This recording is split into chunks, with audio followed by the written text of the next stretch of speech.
The Newsroom, where untold story is revealed. Mama Nalweyiso byayogera byabutaliimu byakubuzaabuza. Mama Nalweyiso tujja kusaba mulaba mwalwana okuleeta emirembe. Bino bye bimu ku bintu bye mwali mulwanirira okuvaawo ekiwamba abantu. He's not on hunger strike because he loves to be on hunger strike. He is on hunger strike because he believes he is unfairly treated. He is on unfair trial. Abantu n'ebitongole ebirwanirira eddembe ly'obuntu si bisiru okugamba nti Free Dr. Besigye kuba bakimanyi yakwatibwa mu bumenyi bw'amateeka. Olw'ensonga be tugenda okuvuganya nabo balambuzi. Ebbanga lye tugenda okumala nga tupeffetta buli katundu. Bo bagenda kubanga bayiga amakubo, nga bayiga obutale, nga bayiga obuwonvu n'obugga obuli mu Kawempe North Constituency. Kino kinnalabye nti gavumenti ate yo terina kuwaayo owa NRM. Wabula eri mu kupushinga luzo kwati luswa sente zayina ezivudde awo wa Madamu Antoinette. kyogamba luswa alifandedi. Luswa olwodda alifandedi naawe. Ebuvanjuba nebugwanjuba ewaka wasigalawo ewasinga. Beyond the Newsroom gwe mukutu ogukuleetera ekyo ekisinga katiranga naffe ng'oyita ku noti 771 44 53 ne noti 744 26 41 na bino bikulu tetulanga bafere tetulanga basawo ba kinnansi n'abagwa mu koowa eryo mwebale kutuwagira. Thank you. Njagala ogenda maaso n'okubeera nga mbebaza mwenna abagenda maaso n'okubanga mutugoberera ku mukutu gwa Beyond the Newsroom. Nze Deni agenda maaso n'okubanga nkutuusaako ensonga ez'enjawulo ate ekyokola kya muwendo mungi nnyo nnyini ddala gwe ya subscribinga edda n'oba ng'otwegattako ate mu butongole naawe atana subscribinga nkusaba n'obwombeefu obw'ekika ekya waggulu ate subscribinga munange osobola okubeera ng'ofuna ensonga zonna nga wetuzisaayo ennyuvu okuva mu bitundu oba mu nsonda ez'enjawulo ate era nga bwe enkola yaffe nkusaba video soko ogimpereka like munywanye etambulire eddala etuuke nakulise kinoomu ali eruuyi eryo.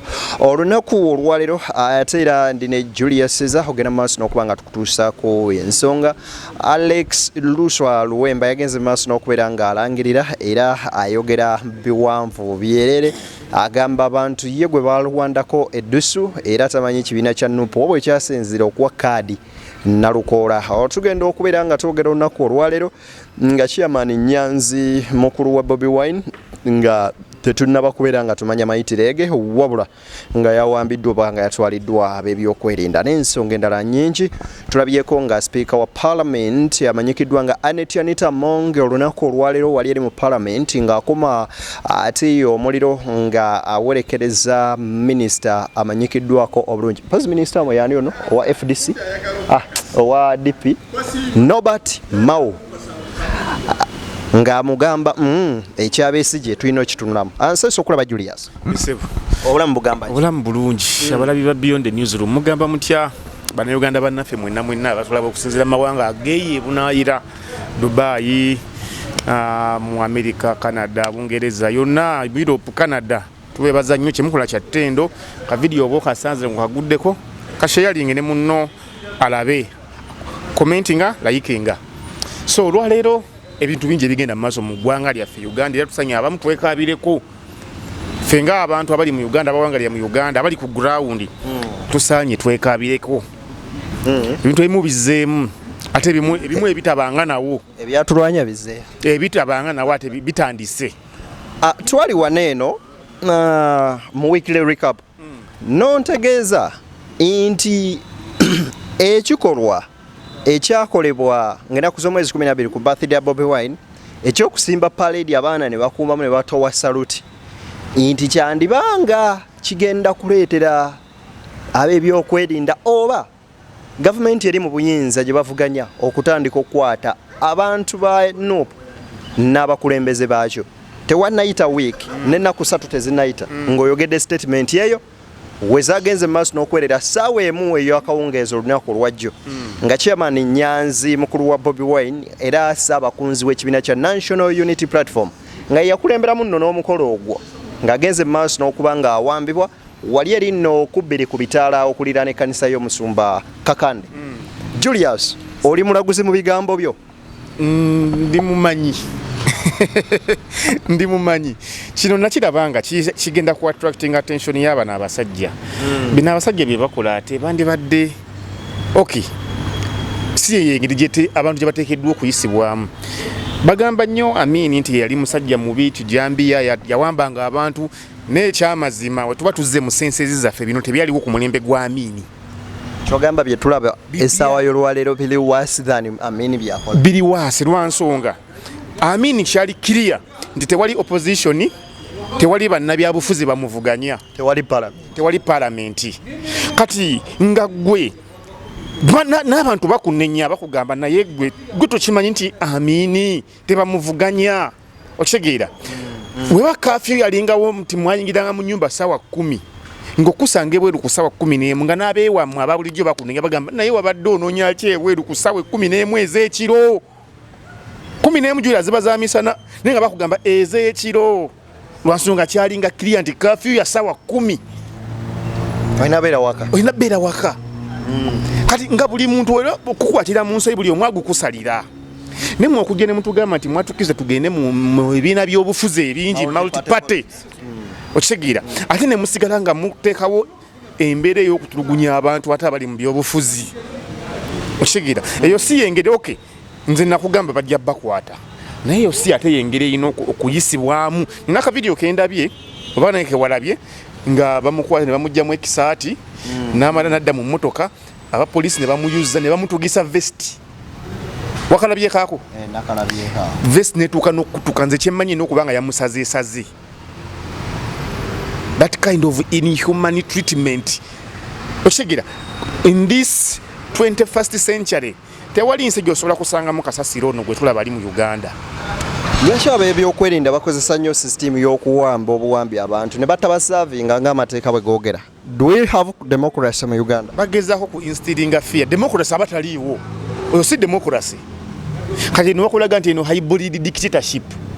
Nti akusiga akazigo nti kali waliwo musobola okukuŋŋaana. There is a freedom of speech, but there is no freedom after speech. Oshigira waliwo eddembe n'emirembe.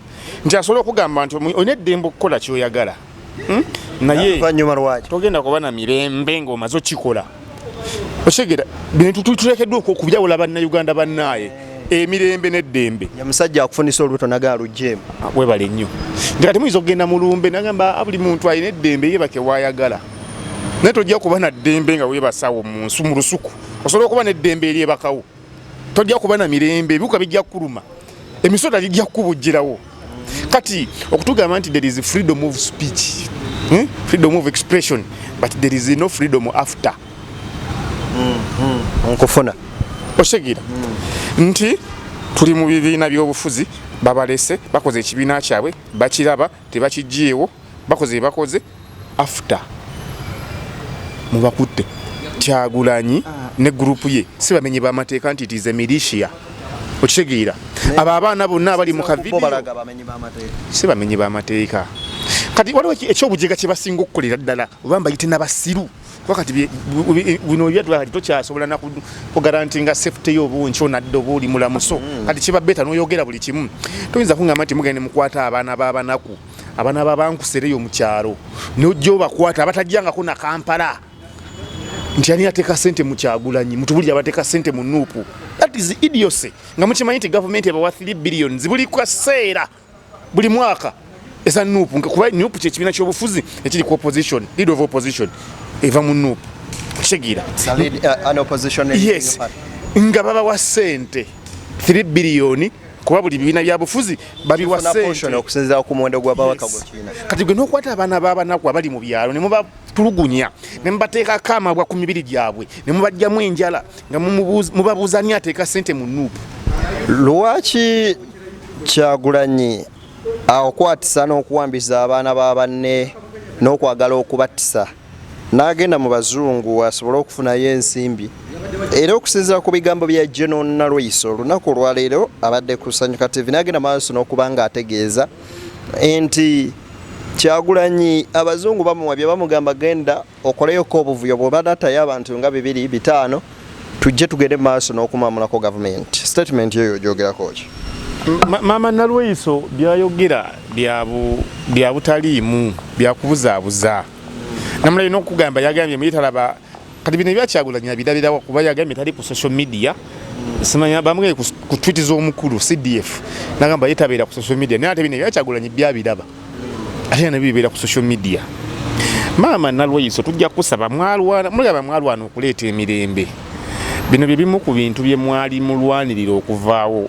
ekiwamba abantu okitegeera ekiwamba abantu ekyaliwo ku mulembe gwa Amin kati nze ngenze enkola research ku bantu abakulu abamu abakyaliwo ne bakugamba nti ebiseera ebisinga just oli yabeeranga musirikale oba muganda wo nga musirikale nentabukamu naawe okitegeera nengenda ngamba muganda wange kadde ni kammanyidde kanvumye essebo ne bajje ne bakusalako oba nazze ku dduuka lyo okubaako kyengula oba nonseera oba nogaana okunguza kusente zennina naleeta muganda we w'amagye babeerangamu ebyo ebigandi ebiti ebisaatisaati eyo bya afro ne bateekawo obumotoka bwabwe ne bakukwata gwe omusuubuzi ali mu dduuka kugamba tekyali pioneered by the government eyamini gye tuvuma enjega ne kati bino bina n'ababyogerera abali mu gavumenti bennyini Bannalweyiso okitegeera nti ku kyamini at least kyo kyalinga muntu ku muntu okitegeera nti muganda wange w'amagye nsobola okukozesa advantage yo najja n'akuwamba ne bakubuzaawo gwe deni wanvumye twayombedde akawala naye kino nti institution enamba ya gavumenti zikiwolereza omukyala Nalweyiso n'agamba mbu baamukutte bukwasi that's not arrest that's kidnap.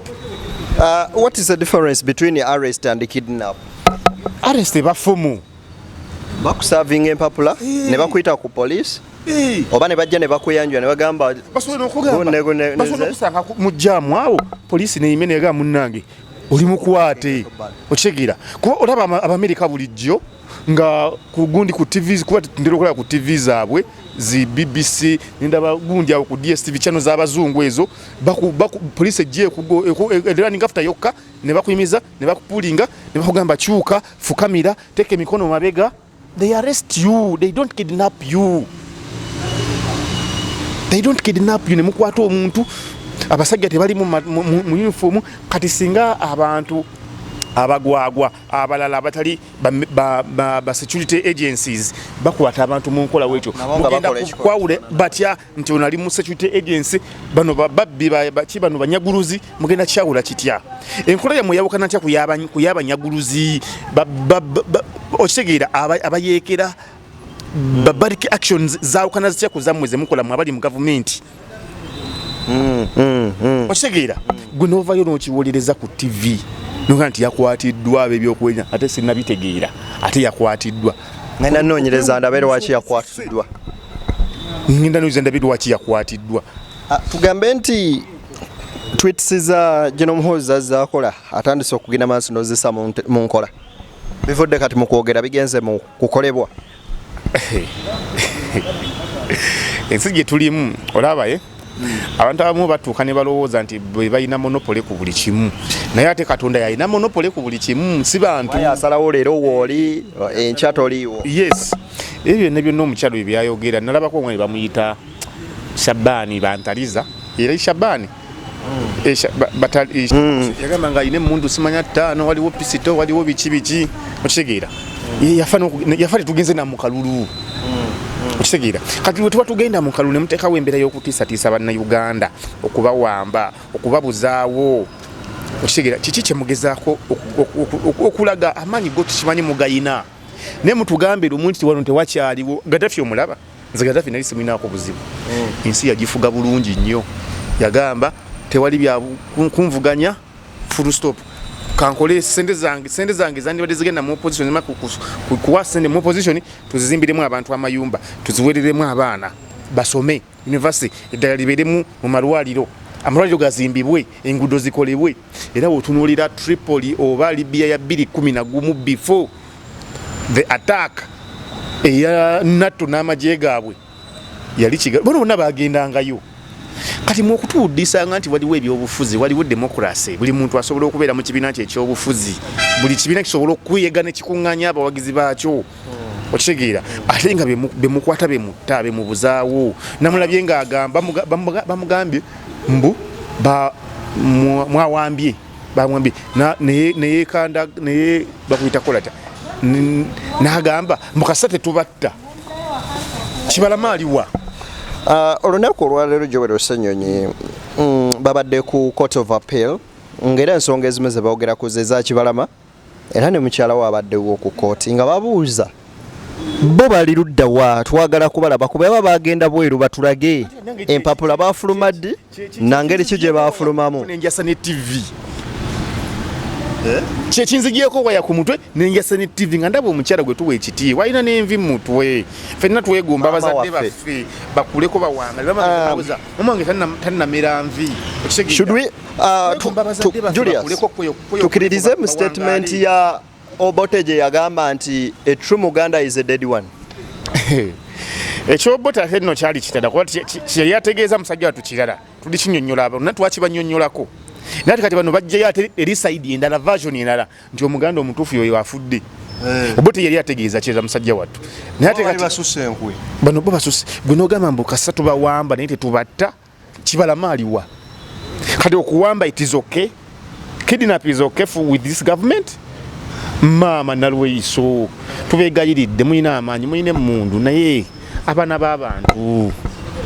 b'abantu mugamba Kyagulanyi yattisa abaana Kyagulanyi mu mubanige mugambe tewakyali bibiina bya bufuzi yes naye ate bwe tuba tugamba Kyagulanyi yattisa abaana ate abatta abaana bava kyegambye nti kati ye bano bo abawamba abantu bo tabagambako Kyagulanyi abawambisa mwe muliwo okuwamba kwegamba.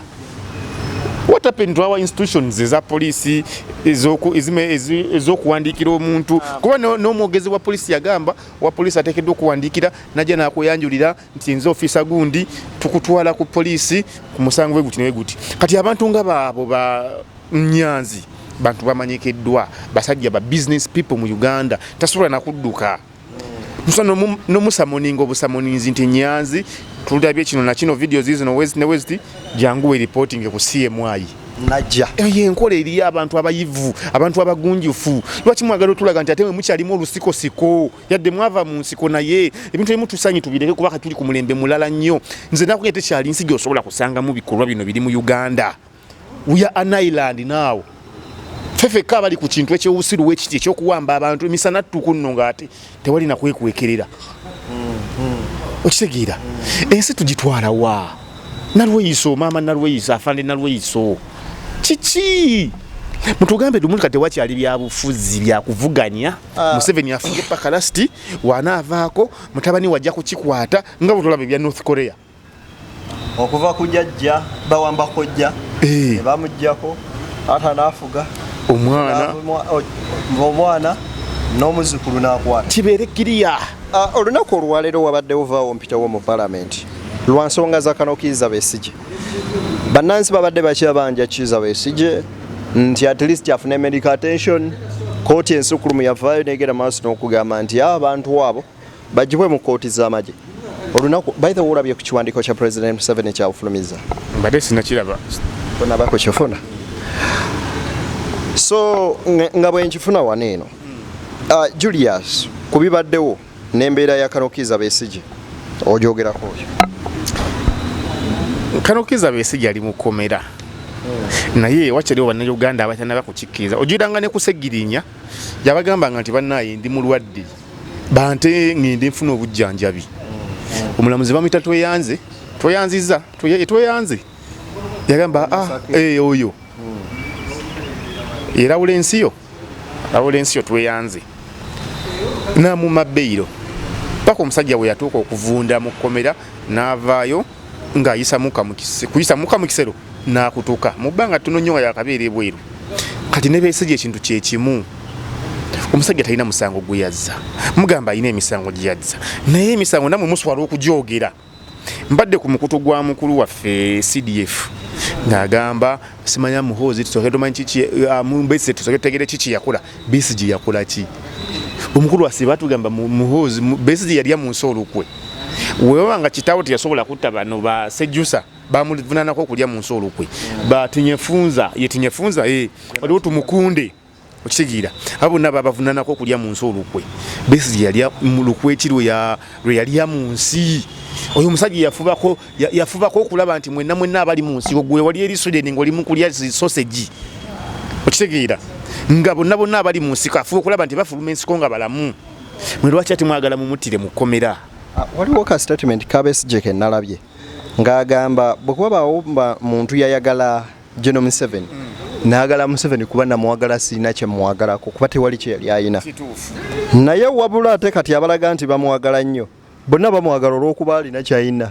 kye baagala okumujja n'emirimu asobola kuba ofalinga mirimu kwegamba ensi yaffe otunulira Besigye ebintu bye yakola ng'ali mu nsiko okitegeera omuvubuka yayingira ensiko nga asomye muyivu musawo n'asalawo aleke obulamu bwebweru ayingire balwanirire eddembe lye balaba nti ensi yali ewaba kuba kati bo bali bayivu kati nga n'ensi mu bantu abajege evuddewo okitegeera nti n'asacrificing obulamu bwe n'abeera mu nsiko emyaka gye baamalayo emyaka 5 kuva 81 paka 85 we bafulumira ensiko ne bagendako okuzi military esimanya gavumenti ezaaliwo military commission ezo ez'abalutwa baani abo nga omusajja sacrifices obulamu bwe okununula eggwanga ne basaavinga bye basaavinga ne bagamba Museveni bayira na article gye nalabye yali oba ya Monitor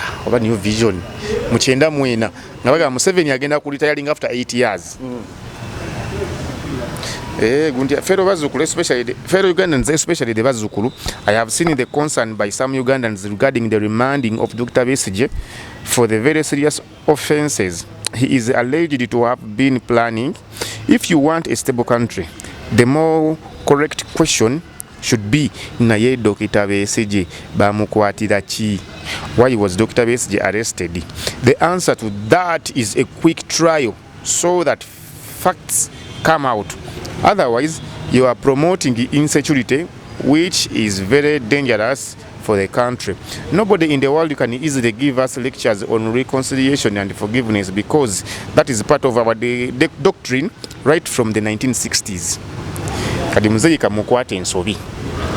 Mweno gundi gyawandise tweet ye. Besigye bamukwatira ki? Twakibuuza. Ne batugamba bamukute ne pisito mu hotelo e Nairobi. Mwebanga yali just for his personal security purpose. Anti kati toyinza kukwatira muntu mu nsi ndala. Omuvunaana okuba n'ebyokulwanyisa mu ngeri emenya amateeka nga tebibadde ku ttaka lyo. Okitegeera? Nga tebibadde ku ttaka lyo. Omuntu n'ogenda mu nnyumba ya neiba n'ogenda n'okwata omuntu n'omugamba nti tukuvunaana okulya ng'oswankula gwavudde ewa neiba tuvunaana kulya ng'oswankula wandibadde omuvunaana mu makaago oba niibe yandibadde amuvunaana nti ffe mu maka gaffe tetuswankuliramu. Kenya yandibadde ekwata bizi nemubuuza zino emmundu okola ki nazo ku ttaka lyaffe okola ki nazo ku ttaka lyaffe. Kenya yandibadde emuvunaana. Kati President Yoweri Museveni okuvayo n'agamba mbu tubuuze ekibuuzo Besigye bamukwatira kitwakibuuza ne tutafuna ansa nto ansa ne batugamba yavunaanibwa kukwatibwa na byakulwanyisa mu Kenya. Okitegeera kati baba batugamba nti abadde apulaninga okujjako okuwamba gavumenti baani bwe yali nabo yali apulaninga nabo bemulina. Okitegeera kyakubiri omuntu avunaanibwa okubaako okuwamba gavumenti atwalibwa mu kooti maasho civilian. General Nareso atugamba Besigye civilian. Retired. Yes, retired. Ataba civilian. Era essaawa yonna abaddayo bwe waba yaweebiganyi nedda bugambe waaye kano komawo. Amateeka agafuga amagye ina atiko gye nasoma ekuwa emyaka gibeena ng'owummuziddwa bakuwa emyaka bena gibeera ena ng'oli mu reserve. Okitegeera kati oba okyasobola okuddayo waliwo sirisi wabagiriyena naye nga tegisukka myaka 10. Besigye awezezza 10 ng'avudde mu magye. Yavadda mu magye by 2 yali yavadda mu magye. He was retired. okitegeera bayibiri gumu yajira mu kaluka 21 yali retired kati wayise emyaka 24 kati ne mu reserve besi yaba yavaamu dda ne mu reserve. Julius, opposition yekoze ekimala okulaba nga ebanja abasibe bano oba tekoze kimala kicho opposition abavuganye government ababanja nti tubanja abantu baffe opposition yetumanyi ya NUP ekoze ekimala naye ekibiina kye mweyave ekya FDC kyewandi badde obuuza kuba Kyagulanyi mulabye babadde ne mukomera GFF wawuliddeko statement okuva mu Amuriat boyo Amuriat tayinza vaamu kigambo esaawe kuba baali bayawukana mpozi okuva mu Lukwago bayawukana kati bo ne badda ku saidi ya government. Musajja mukulu Nobert Mao Amuriat musajja mukulu Nobert Mao omanyi ye minisita w'ensonga ez'amateeka mu parliament era agenze maaso n'okubeera ng'ategeeza nti ekyokugamba nti musajja mukulu Kanokiriza Besigye nti ateebwe nti si bwe kyali wabula kyali nti omusango gwe gugibwe mu kkooti y'amagye gutwalibwe mu kkooti z'abantu ba bulijjo alyoka awere n'embe n'emisango era ng'agamba nti kati abantu ba bulijjo bo tebagulaba nti waliwo omusango oba kkooti ze zitagulaba kubanga toba na musango paka nga obujulizi obukulumika nti olina omusango obulabise wabula ate tekikugisaako musango paka nga obujulizi obw'okwewozaako obulaga nti olina musango nga tebunnalabika. Abantu n'ebitongole ebirwanirira eddembe ly'obuntu si bisiru okugamba nti Free Dr. Besigye kuba bakimanyi yakwatibwa mu bumenyi bw'amateeka toyinza kgenda n'okwata muntu mu nsi ndala ng'agenze mu lukuŋŋaana okitegeera Besigye teyava wano ng'adduse yali agenze kusinkana omukyala Martha Karua yali agenda maaso n'okubeera ng'alonkinga akamu ku butabo bwe ke yali awandiise yayitana ku kisaawe ekyennyonyi mwandibadde mutugamba nti yadduka nga we yadduka mu 21 akaduka 21 nga kawedde yasemayo yagenda yambadde gomesi nagenda South Africa naye yagenda unofficial visit yayitana ku kisaawe Entebbe kati n'omukwatira mu ggwanga eddala nga balina mu woteeri nti tumusanze n'ebyokulwanyisa. Julius history y'abantu bebasanze n'ebyokulwanyisa teggukanga emisango gyonna gyonna egibaddewo mbu twamusanze n'ebyokulwanyisa Kyagulanyi ebyakyagulanyi biriwa mwalo wa 2018 biriwo ebyakyagulanyi bamukwata nabyo okitegeera ndi kati abantu bakimanyi nti Besigye yakwatibwa mu bumenyi bw'amateeka era nsonga za byabufuzi kyola bagamba Free Dr. Besigye kati bana bagamba mbu simanyi omusango bagujje mu kkooti y'amagye guddizibwe mu kkooti y'abantu eya bulijjo kkooti z'abantu era nagwo bajja goba mugobe omulamuzi wanaabanga ayina obwongo okitegeera njagala ogenda maaso n'okubibaza abagenda maaso n'okubanga mutulaba nkusaba n'obwombeefu obw'ekika ekyawaggulu vidiyo esooka gyempereka like etambulire eddala etuuke kulesa kinoomu ate mu ngeri emu njagala okubeera nga nkusaba vidiyo eno bw'oba ogiraba nkusaba osubscribinge bwe guba gwe mulundi gwo ogusoose osobole okubanga emboozi ennyuvu bwe ziti ozifuna. Alex Luswa Luwemba yagenze maaso n'okubeera nga alangirira nti ajja kubwa independent akabonero ssaawa kyokka olunaku lwaleero musajja mukulu Umar ono omulala bwe baali bavuganya then kwoteeka mukyala w'omugenzi Segirinya yali agamba nti nze kwesimbawo bagamba ffe twekutte ku Nalukoola tetuyinza wakanya kibiina kye kyasalawo newankubaddeyo omukyala yali ajja nga wa independent naye agamba ke bawadde Nalukoola kaadi alaba nga ye mutuufu okutwala Kawempe mu maaso okonagana wakati wa NUP ne Alex Luswa Luwemba agamba nti ekibiina kyalaba bubi kitwala wa ebyobufuzi bya Kawempe n'akalulu ka Kawempe North by elections okalaba oti ekibiina tekirabangako bubi omwami Luswa njagala ye atereere kubaleka yeewunzise toyinza kuvayo n'ogamba nti ekibiina kyalaba bubi mbu kyali kirina kuwa gwe kaadi gwengaani ekyokuba nti wali muyambi wa Segirinya ekyo tekikuweesa kaadi ya byabufuzi tekirina gwe kyali kiweeseza kaadi nti nze nali nkwatira gundi ensawo tekirina gwe kyali kiweeseza kaadi ajjanjaba omulwadde si yamusikira ne mu bulamu bwa bulijjo okitegedde ajjanjaba omulwadde si yamusikira omujjukiza okitegeera nti ekibiina kyalaba bubi nze gwe kyali kirina okuwa kaadi olw'okuba mbu nze nabeeranga ne Segirinya kati tunalanika n'okugamba nti omusajja leka yayagala omusajja afe asobole okudda mu kifo kye kumanyi gaataddewo n'ejjiiko gy'alumye era bwe baba bafamire nga avudde mu famire oyo yamuloganga oyo yamuloganga afe kati toyinza kutugamba nti criteria zetugabirako omuntu kaadi kulina kuba nti obadde nnyo omwoleza ku ngoye okitegeera mubeereddewo nnyo tubadde nga tutambula ffenna abalonzi bakimanyi nti era nze ne Kawempe tuli baluganda nedda baaba Luswa politikali aba yagudde era yamubalidde ezo ali mumubalira baali bagala era nze kyensuubira mu kalulu kano okalaba Kyagulanyi yandibadde ensobi gyennalayo gye baakoze yaviiridde ddala kweri parade nti kati abaana tugenda bba tubafiiriddwa abagenda okubeerawo ku monitoringa akalulu ako kuba bagenda kukwatamu bangiko nti bano abasajja ba NRM abaleese walabyeko nga batembeeta omuntu waabwe wa NRM ojjukira akalulu ka Nakwedde akali akeeri ekayunga Nakwedde nti Nakwedde yali yafuna emitwalo bajyalinga ena eyamuddirira n'afuna emitwalo oba ebiri bakwatirako bawayeswa mufumbiro ne Nambooze ne babasibe ebweru nti kati kiyinza okuddamu ne kibeerawo mu kalulu ka wano ak'ekawempe nti bano abasajja bo tebafuddeyo nakulaba nti bafrontinga kandidate waabwe wa NRM wabula amaanyi kati bagatadde ku Luswa bagala kuswaza Kyagulanyi nti Kyagulanyi kasobola na commandinga mu kibuga wakati e Kampala ye main cause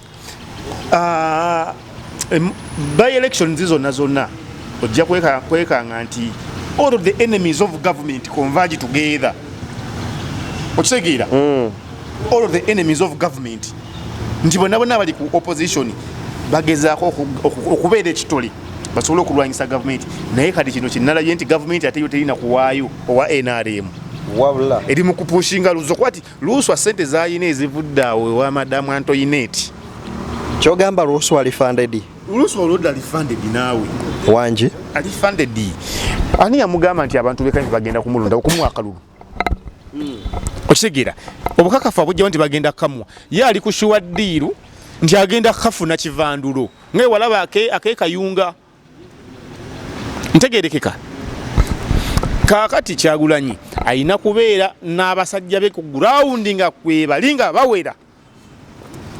bawera okuba nti basobola okumonitoringa akalulu wako basobola okukajjayo baagala kuleeta Luswa kulaga nti omuntu asobola n'okujemera ekibiina ate n'ayitawo owangi Luswa agamba nti bw'anaawangula akalulu kano ayagala atwalira obuwanguzi pulezidenti we Kyagulanyi era agamba bulungi nti people power wa power NUP naye akabonero saawa ate nga tumanyi akabonero ka n'opwambuleera ekyalimba mbwera bye boogera mbu wali funded by Mpuuga simanya biki mwoyo propaganda amazima gagenda kujja naye kenyini munda mu yakimanyi lwakuba vidiyo zino nzisangudde naye simanyika ngezeeko agenda maaso n'okubeera nga otulaba kebera wali ku vidiyo zaffe 2 bw'ova kwenokirira evidiyo nga 2 wansi vidiyo gyengenzi maaso n'okuuploadinga ebigambo bya Luswa mu 2 ng'agamba bamubuuzizza ku Kyagulanyi kye yagamba ekyokubeera nti singa oba tofunye kaadi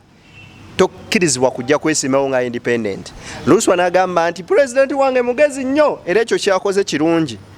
Ekituufu bwe tunajja nga independent tujja batwawuddemu obululu bwaffe era nga tuwadde NRM omwaganya ogenda mu maaso n'okubeera nga bawangula ate nga nze kimpisa bubi owe NRM bw'aba awangudde kyokka omuntu gye omu tewannayita na weeks 2 yadde omwezi avuddeyo najja nga independent kitegeeza ki anti oba otegedde side gy'akolera kati aba teyeekubye ejje nedda anti kati mu byobufuzi mwana muto tamanyi byabufuzi yakwatiranga bukwatizi sejjiri Nyansawo tugende tugende mperekerako wano waliwo nawe ngendo olaba okitegeera tabadde munna byabufuzi abadde mu mperekezeyo oli olina bakyalibo gwosobola okugamba nti jangu mperekereko nkwatirako ku nsawo eno nenga si munnamawulire okitegeera nkwatirako ku stand tubayimiriza ne ku kamera awe mabega n'agamba weewo nkyuseemu wendi onyegaawo naye n'agamba ndi w'amawulire oyalaba nti waliwo ennyonta y'abantu okuba nti babadde bagala seggirinya n'ayambala nti nze mbadde ne sejjiri tubadde nga tutambula ffenna. Manyi abantu bagerega nnyo omulimu gw'okuyimba olukaga n'agamba nti gino emirimu egyaffe gitaliimu interview. Naye n'ebyobufuzi nabyo temuli interview. Nofu bwe yagireese n'embukanyuga ebweru. Kaakati Luwemba nze kye musaba ate kati yayonoonye nnyo tekyasobola nakudda kuba twali tumugamba nti akakane ajja kuba kansala oba asobola okukalya LC3 nawe takyasobola. Olaba wa political career ya musajja mukulu ono? Political career kati olaba bamabike lwakuba bamabike bo babeerako ne waggulu babeerako ku toobu ng'amanya gavu. Anyway, badde ndiraakatwala eno naye kandoza omwana adde ku simu n'abuuza mukaaku ogamba nti muzimbye Bakyagulanyi buli political buli munnabyabufuzi ow'amaanyi mmwe mu muzimbye ki ekyabalobera mu okwezimba? kuba kweripa ku bantu kweripa ku bantu mukama waabwe mpunga akuyita simanya kwetema maganzi kweripa ku bantu ono bitano akuyita kwetema maganzi kati gundi bamukaaku kwetema maganzi. Okay, akadde no kagenda maaso n'okubanga katulira empinga nga batugenda maaso n'okubeera nga Julius tugenda maaso n'okubeera nga tuvuunika oba olyawo programu y'olwaleero katugere maaso n'okubeera nga tuyita Kyagulanyi agenze maaso n'okuta agamu ku abo g'amannya g'abaana abagenda maaso n'okubeera nga bakwatibwa baba political prisoners abali mu makomera nga balinga mwana mu 6 n'ennamba yeeyongerayo. N'osojja tuwa okumanya ago mpola mpola Julius tugere maaso n'okubanga oba olyawo tubitamu ate tuggale n'ekyo. Akulembedde ye Dr. Kizza Besigye, Haji Obedi Lutale, agaba Anthony aka Bobby Yanga, Sekitoleko Yasini Machete oyo Machete bamukwata regimu ye Kalangala. Abaana be bakwata Kalangala Machete paka nakati tugenda kati myaka 5. Yes. Machete akyali munda. 2020. Sharif Kalanzi, Patrick Mwase, Joseph Muwonge, Abdallah Kintu, Uma Lukato, Kavuma Musa, Jime Galukande, Gibusi Wabdala, Angulibo Siraj, Andama Hamza, Boga Ratib, Ida Kasim, Miti Faizo, Lugendo Stewart, Savio Paul, Mulinda Julius, Nyanzi Muhammad Makungi, Makumbi Mosh Muhammad, Chizito Isa, Godfrey, Iya Muyeremie, Iya Muremie Paul, Bogere Alex, Senyonga Robert, Masembe John, Senyonga Hakim, Matovu Sylvester, Kavuma Deriki, Sekayombia Tony, Sengonzi Rwanga Sam, Ndaula Arthur, Frank David Ndugwa, Julius Mulindwa, Hakimu Senyonjo, Kagere Mawazi, Robert Wamala, Benoni Kiseka, Kasimu Chibirango, Kagwiso Hassan, Tumwine Akram, Rapat Bosco, Lubanga Kene Emmanuel, Mugumya Arafat, and many others. Bannayi bebo bannayuganda abantu abo bonna n'abalala bawambibwa bakyali mu makomera. Mwana wa muntu ali eyo ekibavunaanyisa kuwagira NUP na Kyagulanyi. Kati nze nina ekibuuzo Julius, abagamba nti Bobi Wine yakolera gavumenti lwaki babonyabonya abaana b'omukozi waabwe? Omuntu alina endowooza yaba n'obwongo bufunda. Ogiwakanya? No, omuntu alina endowooza nti Bobi Wine yakolera Museveni buba bwongo bufunda. Abagezaako nawe kujja kumulamwa. Beyond the newsroom we baligenda maaso n'okubeera ng'otugoberera. Njagala tugende maaso n'okubeera ng'ate oba olyawo tuwumbawumba programu eno ate tugende maaso n'okuba nga tubasaba tusinkano ye olundi Julius Caesar gwe mbadde naye. Abalabi ba Beyond the Newsroom olunaku olwaleero ndowooza tujja kukoma wano naye nga mwetuli tukyayongera okubatuusaako ebifa mu nsi yaffe. Bannayuganda abali e Bulaaya ebunaayira musabire nnyo ensi yaffe kuba we tulaga wazibu nnyo. Balina n'etteeka lye baaleeta nti abaana abali eyo simanya bw'oba oli ku gavumenti ogikolokota simanya bagenda kujja bakwatenga muzaddewo oba bamusasuze milioni obijjukira zo zaali agonde allegations za full figure bigambo bya full figure anti biva mu mbu biva mu mbu bagiwadde omuliro ne bakiteekamu ne wana ebya Museveni simanya paka last Museveni no wekisanja mukazi yajja mu Luvuvu maawo anite naye bufulafula atabimanyi Museveni naye paka nakati bebisizani ebitolondola buli lukya kati byavaawo ku lunaku lwo omukazi yafuka miliyoni.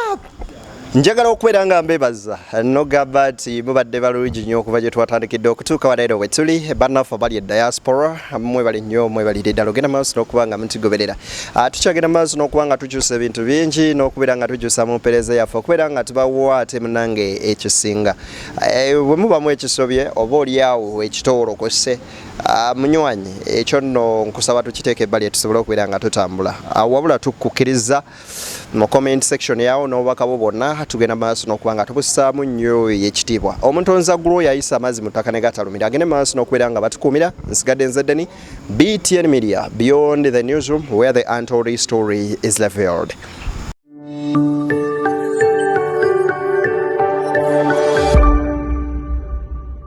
Beyond the Newsroom, where untold story is revealed.